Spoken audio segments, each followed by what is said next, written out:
Salut tout le monde, merci de me retrouver sur Coach Perso Déco. On va s'intéresser ici à cette menuiserie en PVC. Là, il s'agit d'une menuiserie de rénovation puisque là, on voit apparaître l'ancien dormant en bois, la pièce d'appui jet d'eau. Vous voyez, ça c'est déclippé, il n'y a rien qui tient. Vous voyez, c'est assez abîmé. Dans cette vidéo, je vais justement reprendre toute la finition extérieure, toutes les choses qui vont pas et toutes les choses qui peuvent être améliorées. Et d'une, on va dire, pour l'esthétique, et de deux, parce que, je veux dire, c'est pas un mystère, l'énergie va faire que coûter plus cher, pour traquer, on va dire, toutes les fuites d'air. Première chose à faire, on va enlever la pièce d'appui, en sachant que la pièce d'appui, visiblement, elle est pas cassée, elle est juste, voilà, pleine de silicone et puis elle est sale, donc ça, c'est pas un problème, on va nettoyer, mais on va quand même la conserver. Ah, voilà, là. L'eau, étant donné qu'elle arrive à passer, eh bien, machinalement, elle abîme. Donc tout ça, ça peut pas rester comme ça.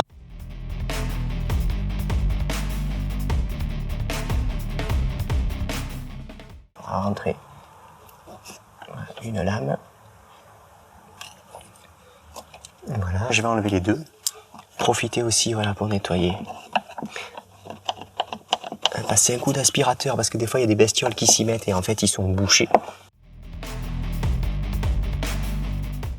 Pour lessiver efficacement, rien ne vaut l'oxydrine. L'avantage, c'est un produit qui est non moussant et qui va vraiment lessiver de manière efficace. Que ce soit le dormant en PVC ou le dormant en bois, puisque machinalement, le dormant en bois, j'en ai forcément besoin pour pouvoir faire ce qu'on appelle l'habillage. Ici, on est dans la partie recouvrement de la pièce d'appui. J'ai des défauts d'adhérence, donc en fait, les défauts d'adhérence, ça m'intéresse pas. Je vais les enlever. Donc l'idéal, voilà, un vieux ciseau à bois, ça va très bien.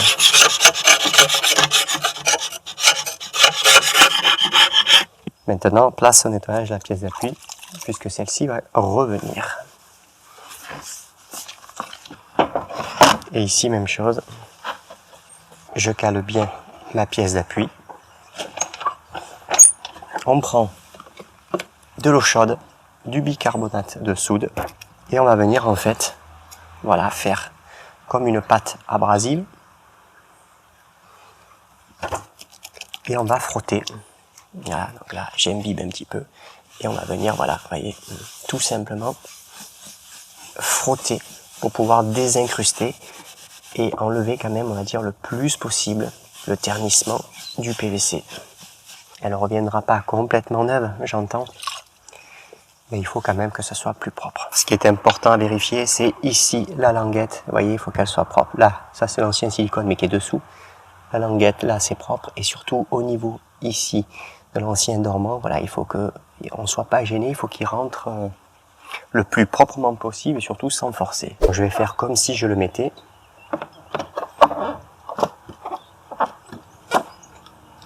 Ici, vous voyez, là, par exemple, là, il force un petit peu. Là, il force un petit peu. Et alors, quand ils ont fait des coupes, là, vous voyez, il y a beaucoup de choux. Là, je vais rééquilibrer un petit peu. Quand on regarde comme ça, là, on sent, d'ailleurs, voilà, si je mets un réglé, voilà, là, on voit clairement que la pointe, elle rentre. Si la pointe, elle rentre, c'est que, tout simplement, ici, ça touche. Et il y a un petit quelque chose qu'il faut que je rectifie à partir, voilà, à partir de là. Là, il n'est pas rentré complètement à fond. Hein. Je l'ai présenté, il est au bord de la languette, mais il n'est pas rentré. Et là, ce qu'il faut faire, hop, avec le crayon gris, je viens et je trace gentiment. En fait, je détermine l'emplacement approximatif, hein, puisque je vous dis, il va rentrer au moins de 5 mm de l'appui. Et ensuite, ce qu'il faut vérifier, si celui-ci est en pente. Parce que la pièce d'appui, si elle est légèrement à contre-pente, quand il va pleuvoir, l'eau va vouloir stationner ici. Donc il faut que ce soit très très légèrement en pente. Alors ça, je vais vérifier. Oui. Là, c'est allègrement le cas. Je la bloque sur l'établi. En sachant que, vous voyez, pour le peu qu'il y a, si vous avez une petite lime à main, ça fait très bien. Moi, je vais utiliser la machine parce que j'ai la machine à disposition.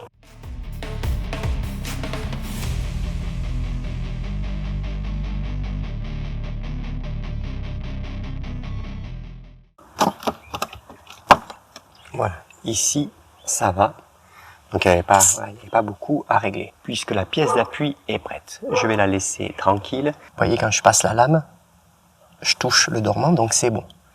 Mais là-haut, là-haut, je suis dans le retour du mastic. Et ça, c'est pas bon parce qu'en fait, ça va me faire de la surépaisseur. Dès qu'on a de la surépaisseur, il faut vraiment s'en séparer.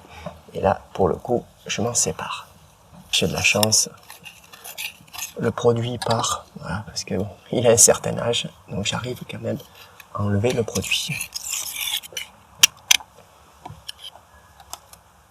Et voilà ce qu'il faut avoir, un mastic ou un vieux silicone. Le conserver, c'est vraiment pas le problème, si tant est qu'il est propre. Là, je veux dire, je n'ai pas de problème particulier, mais il faut juste qu'il soit ou en creux ou vraiment à ras du dormant en PVC.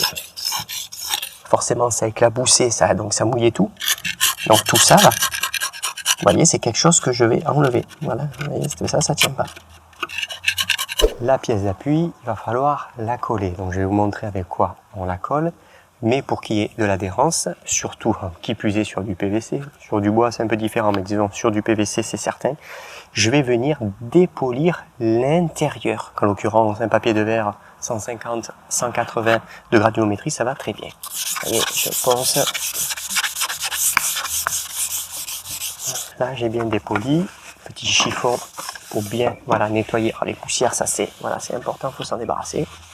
Pour pouvoir favoriser l'adhérence de la mousse expansive, qui plus est sur du PVC, une fois que ça a été poncé, petite éponge, on vient humidifier directement la pièce d'appui. Et ça fait que la mousse PU, quand elle va gonfler, elle va bien adhérer au PVC. Également, et ça c'est important, avec l'éponge ou éventuellement un pulvérisateur à eau, il faut bien mouiller également son seuil et l'ancienne pièce d'appui, puisque c'est pareil, la mousse elle a besoin d'adhérence pour pouvoir s'expanser le plus correctement possible.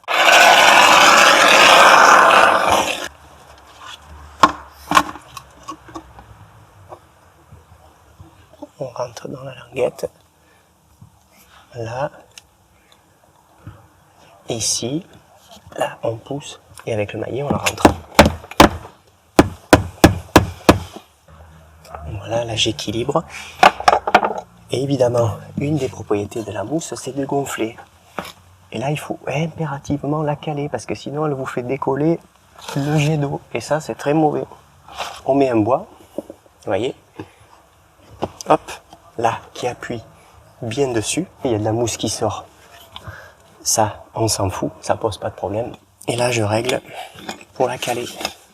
Et on se laisse évidemment de la place pour pouvoir mettre les cornières en attendant. Ça force un petit peu. Il faut pas forcer de trop parce que sinon en fait on va la déformer. Je mets le bois pourquoi? Parce que si vous appuyez simplement les patins, le problème c'est que vous allez déformer et qu'au milieu elle est capable de se relever parce qu'il n'y a justement pas assez de pression. Donc ça c'est important. Pour vérifier que vous êtes propre, regardez. Vous vous baissez et vous regardez. Et il faut que là au niveau du bois, ça touche de partout le plus propre possible. Le sol, vous en occupez pas parce qu'en soi, le seuil, j'exagère, mais il peut faire légèrement comme ça. Mais l'essentiel, c'est d'être ici propre. Ça fait que si vous avez votre volet roulant ou votre moustiquaire qui viendra s'appuyer dessus, au moins, vous serez propre. La mousse sort. Donc ça, c'est pas un problème. Faut surtout pas chercher ni à la frotter, ni à appliquer du décapant pour pouvoir la nettoyer. Vous allez faire migrer le jus et en plus, ce jus a tendance à tout teinter, que ce soit les parties en PVC, l'appui, les embrasures, enfin ça teinte tout. Il faut bien la laisser durcir et vous verrez que ça se coupe proprement au cutter et ça fait pour ainsi dire quasi pas de résidus. J'ai enlevé les étais 3e main, j'ai commencé à couper les résidus de mousse et je vous dis, vous voyez, du moment que c'est juste posé, c'est-à-dire qu'on ne vient pas chercher à l'essuyer, qu'on laisse bien durcir, voyez, petite trace que ça fait, ça s'en va très très bien. On voit bien quand même que la peinture sur l'appui ne tient pas correctement. Donc ça c'est important si vous êtes dans ce cas de figure et que on va dire vous n'avez pas le temps ou que c'est pas possible d'enlever immédiatement la peinture.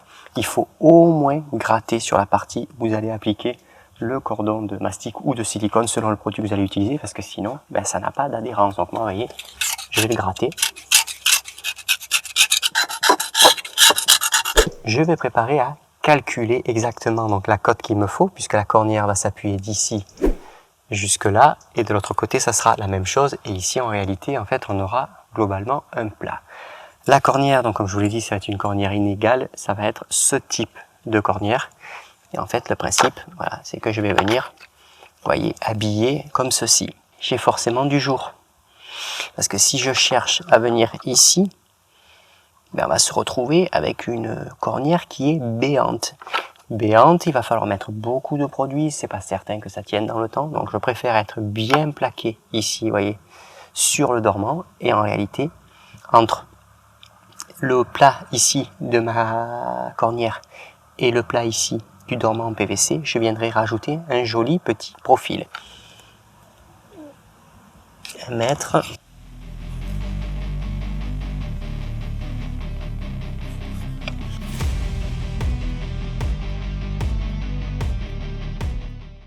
Alors ici, vous voyez, alors ça passe pas, c'est trompeur. C'est pas forcément la partie la plus grande, mais vous voyez, là, l'angle avec le crépi n'est pas bien formé, donc déjà, je dois ajuster un petit peu. Là, j'ai ajusté. Alors ça peut sembler bon, mais en réalité, c'est pas bon, puisque là, j'ai trop de profondeur. Je suis obligé de prendre la cote pour pouvoir ajuster, en partant du principe où je vais venir mesurer non pas sur le dormant PVC, puisque le dormant PVC, ma cornière n'est pas capable d'y aller. Donc je mesure en fait à l'intérieur, là où il y a le silicone. J'ai 40 mm, 48 en bas. Et étant donné que j'ai mesuré du silicone jusqu'à l'angle saillant de l'ancien dormant en bois, donc là c'est important, il ne faut pas se tromper, puisque là j'ai le retour de l'aile de recouvrement. Il faut bien penser que la cote, donc ça c'est le haut. La cote, en fait, les 40 mm, ils vont être ici, de ce côté. Donc, c'est-à-dire qu'il faut se décaler.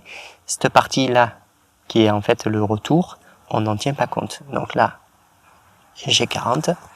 Et en bas, j'ai 48. Voilà. Là, je trace proprement. On n'a pas tous à la maison une scie sur table. Partant de ce principe, moi, je vais vous montrer qu'on peut le couper sans scie sur table. On va le couper avec l'outil aussi. En l'occurrence, moi j'utilise Barkside. Pour 30 balles, franchement, ça va très bien. Et vous allez voir que là, si j'y vais tranquillement en suivant mon trait, je vais arriver à couper proprement. Là, j'ai glissé donc le bois que je me suis servi. Vous avez vu à l'écran tout à l'heure, le bois qui servait à caler la pièce d'appui.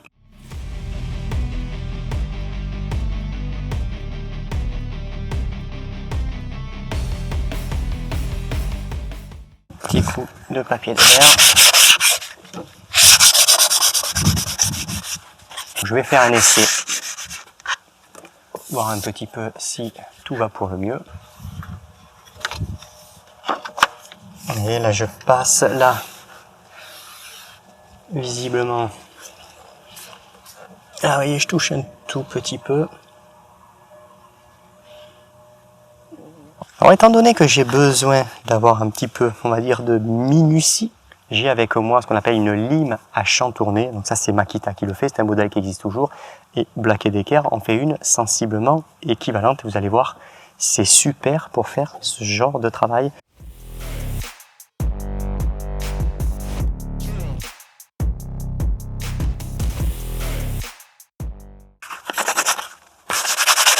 Celle-ci, elle est propre, mais pour l'instant je la colle pas. Je vais m'intéresser à la deuxième.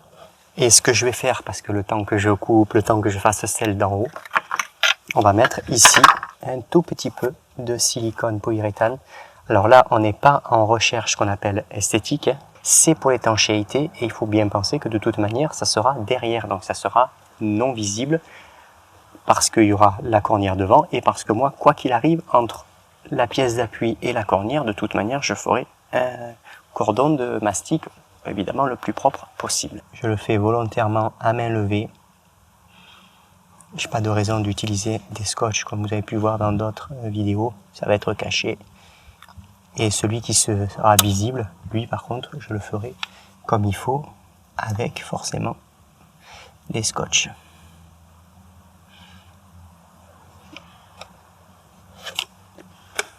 Voilà, là c'est pareil, je vois qu'il y a un petit trou, on va le boucher. Et les fuites d'air, on n'en a pas besoin à la maison.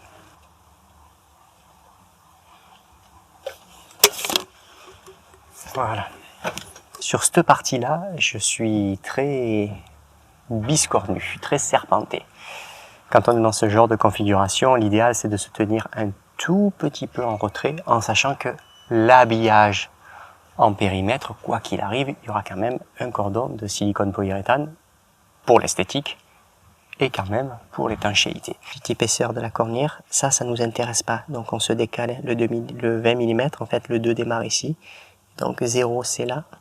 Donc toute cette partie en fait, là, ça sera coupé. La plupart du temps, qu'est-ce qu'on fait? On mesure d'ici. Si vous mesurez d'ici, en fait, vous avez les 2-3 mm ici qui sont déduits. Donc ça vous retrouvez avec une cornière qui est encore plus petite. Parce que c'est pas toujours évident de trouver évidemment les profils que l'on souhaite. Moi malheureusement, j'avais pas la cote que je voulais. Donc vaut mieux toujours prendre de toute manière un peu plus grand et recouper que l'inverse.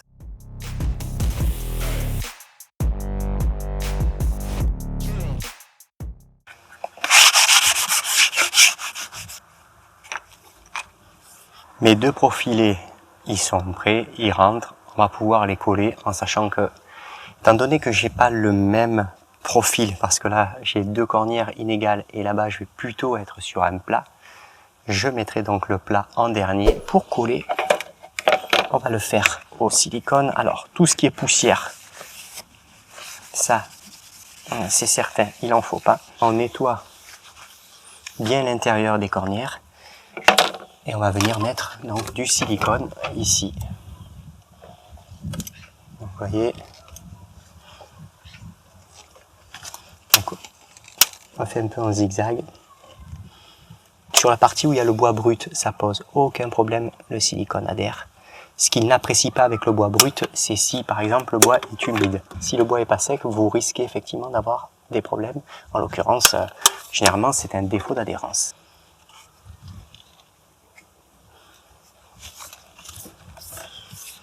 Voilà, je place correctement la cornière. J'hésite pas à appuyer. Il y a un bon transfert et que le silicone, voilà, adhère bien à la fois au bois et à la fois au PVC.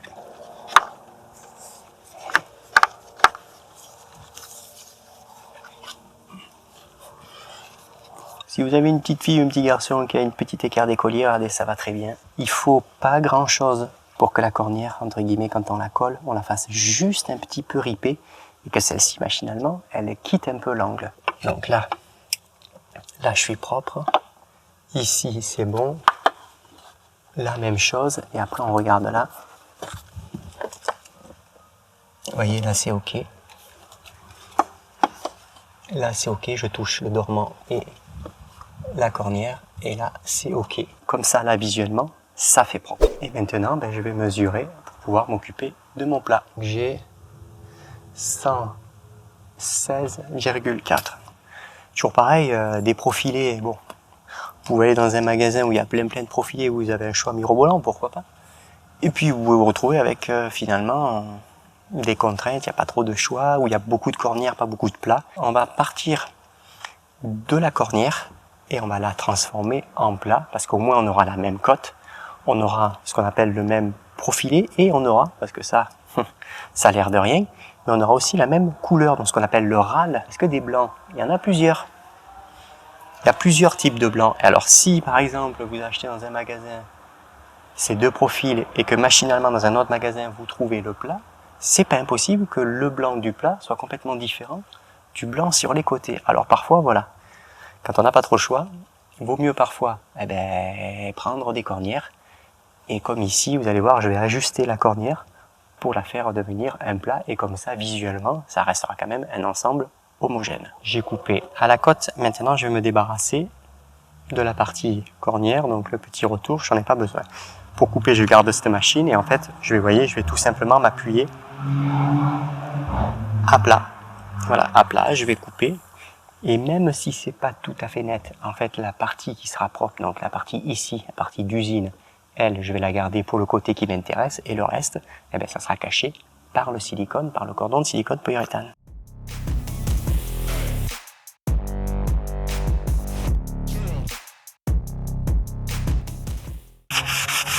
là j'ai 45 et ici j'ai un petit peu moins, j'ai plutôt 44. Alors voilà, 45 à ma droite 40 et 44 à ma gauche. Je vais le préparer pour le couper.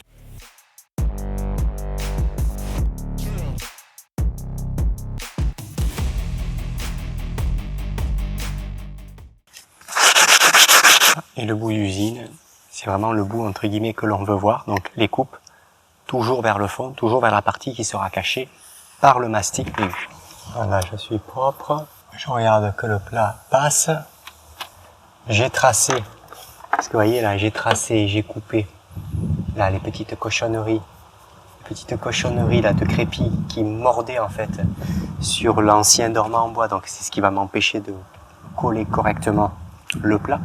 Et vous voyez là, on a à peu près sur une dizaine de centimètres là, de la peinture qui tient pas. Donc ça, je vais le gratter parce que c'est pareil. Le silicone, il fait pas des miracles et sur la peinture qui tient pas, ben, ça va pas le faire.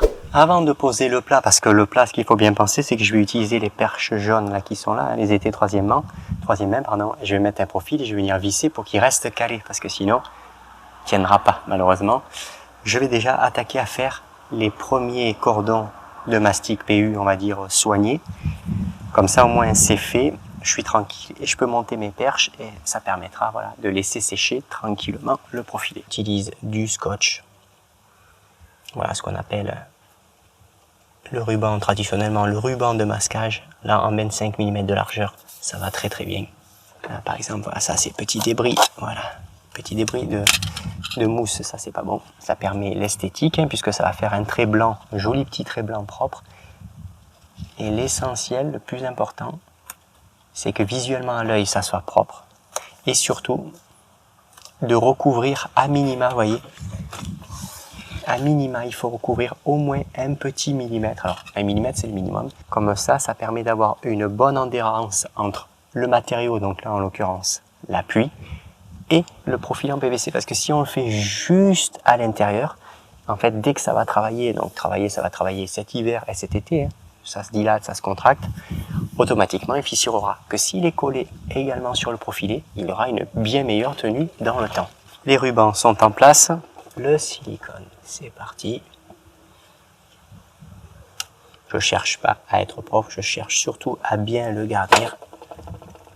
Puisqu'on va appliquer, on va serrer à la main. Ce qui permettra voilà, de lui améliorer son adhérence. Et d'avoir surtout voilà, un visuel, un esthétique vraiment le plus propre possible. Je trempe le doigt dans le white, donc ça va faciliter l'adhérence. Voilà.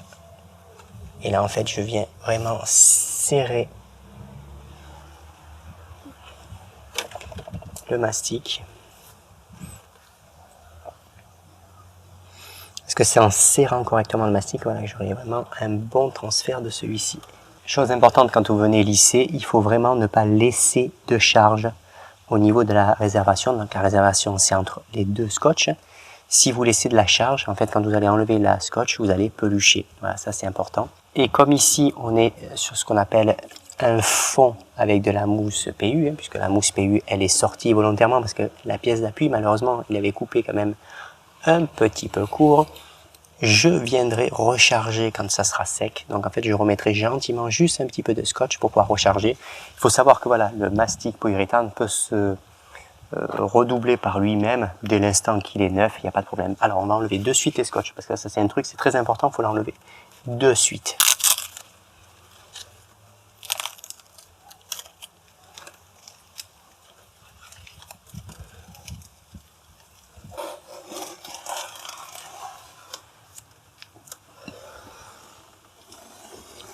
Je vais faire également ici, chose importante aussi, qu'il faut évidemment pas boucher avec son mastic parce que c'est facile de plus s'en rappeler, de venir boucher une partie.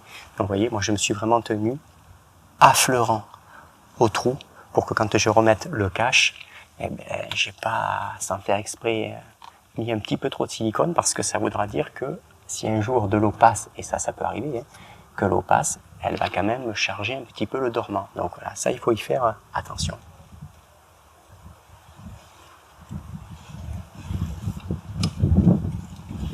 voyez, j'en mets pas des tonnes, mais il faut quand même en laisser dans la réservation.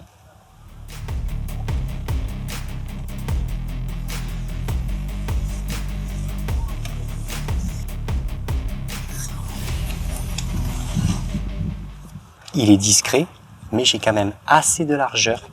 Et du moment que j'ai assez de largeur, eh bien, il va quand même bien se coller entre la pièce d'appui et le dormant en PVC.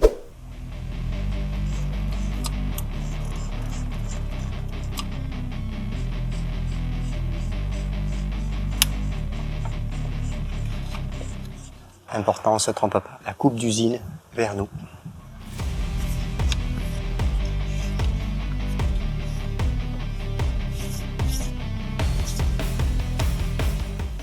J'ai mis mes petits étés troisième main, vous voyez, j'ai trouvé machinalement là une vieille coulisse là de moustiquaire, ça va très bien. Si vous avez voilà même une petite latte ou un petit tasseau, ça va très bien également. L'essentiel c'est qu'il faut que ça appuie quasiment tout le long parce que sinon malheureusement avec le silicone le plat il va vouloir faire ça. On va installer ceci, donc quart de rond plein en PVC et le quart de rond plein il va venir habiller ici, vous voyez. Le joint, c'est pas, voilà, tout ça là, c'est pas très joli, il y a quand même beaucoup de jeu. Ça fera quand même plus propre, ça fera plus habillé. Et ça permettra, voilà, de bien soigner l'esthétique. Et ici, eh ben, voilà, ça fera l'esthétique, ça c'est sûr, mais ça fera surtout l'étanchéité parce que bon, s'il vient qu'à pleuvoir, on va dire un petit peu violemment face à la fenêtre, il faut pas non plus que l'eau puisse de nouveau revenir sur l'ancien dormant. Bon, je vais préparer la machine à ongler et on va attaquer, voilà, je vais prendre les côtes et on va attaquer à couper. J'ai 101,1, donc 101,1, je me mets à 45 degrés. Il faut voilà, surtout pas se tromper, bien calé. En fait, il faut se mettre dans la configuration comme si le quart de rond était finalement sur la menuiserie. On va déjà, avant de mesurer, en fait, on vient faire sa coupe. Donc, tracer son onglet. Et comme le 101,1 correspond à la côte extérieure, donc il faut partir ici au dos du profilé et mesurer 101,1 et couper droit puisque j'ai évidemment la pièce d'appui, je n'aurai pas de coupe à l'onglet. Premier profilé coupé, on va faire un essai.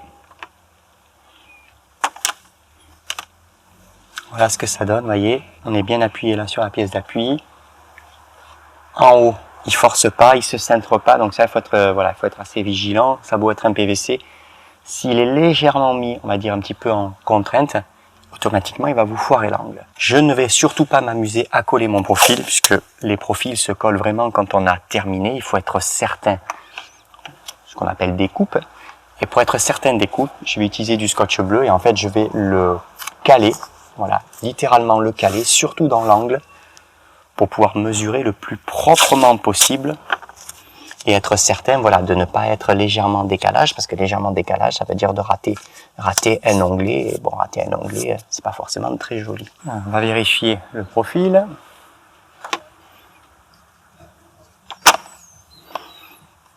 C'est ok, ça force pas. Maintenant, on va faire le relevé. Voilà, la traverse d'en haut. Là, j'ai l'angle de droite quand on regarde à l'extérieur de la menuiserie. Au dos, on mesure, donc c'est là la cote. C'est vraiment le dos de l'angle. Ça, c'est important, il ne faut surtout pas mesurer au démarrage, vraiment de dos à dos. Donc de là, je vais avoir le 116,2. Et la machine, je vais la préparer. L'angle, forcément, voilà, il faut faire 45 à droite.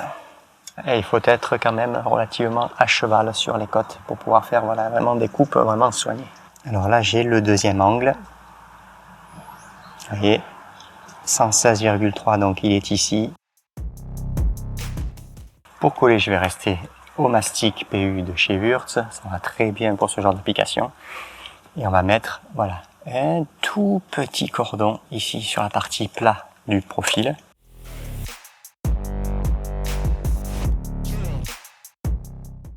Se met en place.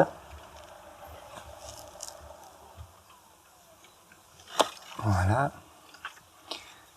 Je mets, voilà, du ruban. Alors en fait, c'est juste pour me le tenir, hein, le temps que ça colle, pour éviter d'avoir ce qu'on appelle la mauvaise surprise, que si le PVC se met légèrement en tension, plaf, il se décolle.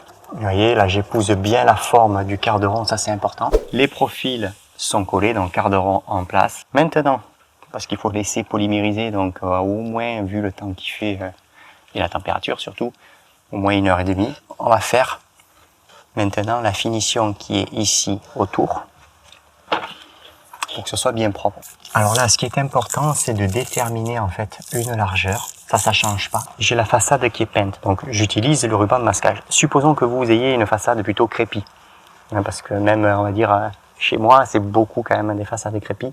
Si vous avez une façade crépie, ce type de ruban de masquage, généralement, ça tient pas. Donc, pensez plutôt à utiliser du ruban, ce qu'on appelle extérieur. Ruban extérieur, c'est du ruban de façade, le traditionnel scotch orange. Là, ça va très bien pour ce genre de choses. Là, moi, voilà, j'ai de la chance, c'est peint. Le ruban de masquage est désormais, vous voyez, en place. Et là, par contre, ce qui est important, parce que c'est radicalement différent, comme ici, où là, on a une bonne tenue du ruban de masquage. Dès que ce soit, alors que ce soit en façade ou dès que le support est un peu avec ce qu'on appelle granité, un peu du relief, la tenue du ruban de masquage, alors, c'est moins marqué avec celui de façade, mais en fait, faire attention quand on vient faire son cordon de silicone, de pas trop revenir sur le ruban, parce que dès qu'on revient sur le ruban, en fait, le produit va passer derrière et ça décolle automatiquement le scotch. Vous voyez, quand on va démarrer donc là à l'appliquer, je l'applique mais je me relève un petit peu, vous voyez, je lève un petit peu la canule, volontairement. C'est juste pour éviter que si je serre un tout petit peu trop, ou si j'appuie un tout petit peu trop, ben en fait, je vais arriver à décoller malheureusement le scotch. Et alors là, tout le travail de masquage que j'aurais fait pour faire un travail propre, ben ça sera tout foutu. Vous voyez, je me relève, vous voyez, je relève un petit peu. En fait, je laisse bien, alors ça va me faire passer un petit peu plus de mastic, mais bon, c'est pour permettre de faire un travail un petit peu plus propre. Le lissage, ça change pas. Le meilleur doigt, un gant, je le trempe dans le white et je viens lisser. Et je laisse pas de charge. Ça aussi, ça change pas. Je laisse pas de charge. Il faut que ça soit le plus propre possible.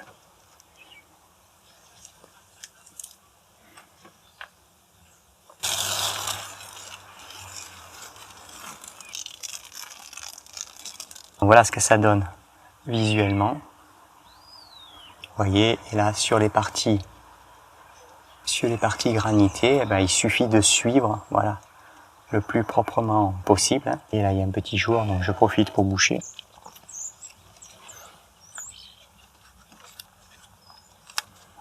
Dans le courant de la vidéo, je vous ai dit que le mastic PU pouvait se redoubler par lui-même dès l'instant où celui-ci n'est pas trop vieux. Je vais le redoubler parce que vous voyez, c'est pas tout à fait net. Vous vous rappelez là, j'avais mis la mousse expansive et j'ai repassé par-dessus. Donc on va le redoubler.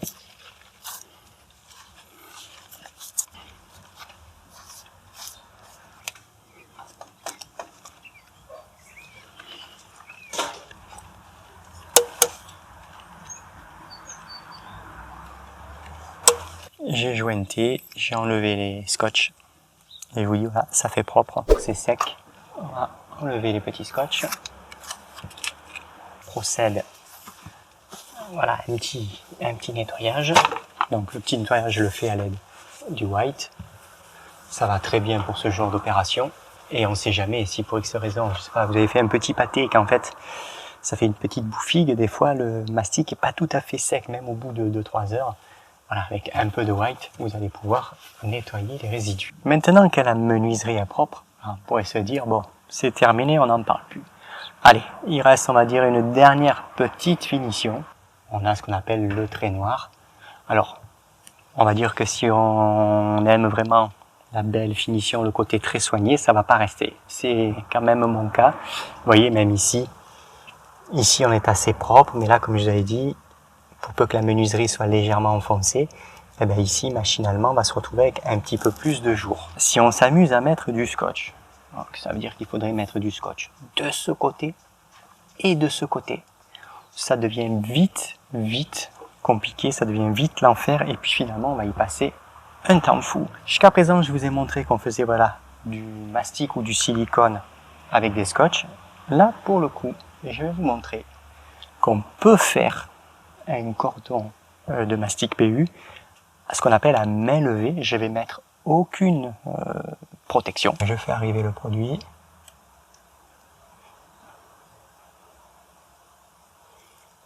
Je cherche pas à aller vite. Je fais pas de sillon.